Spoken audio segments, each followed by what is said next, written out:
O subdelegado do Goberno visitou este mércores algunhas das obras executadas co Plan E 2009 no concello da Golada e aproveitou para lembrar que este ano recibirá máis de 343.000 euros.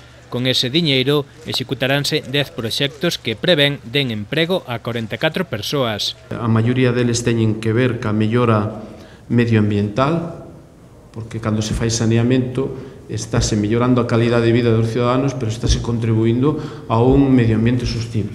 E, polo tanto, entran perfectamente dentro dos obxectivos deste ano. Outro dos proxectos incluídos é o da modernización da xestión municipal coa posta en marcha dun programa informático para a contabilidade.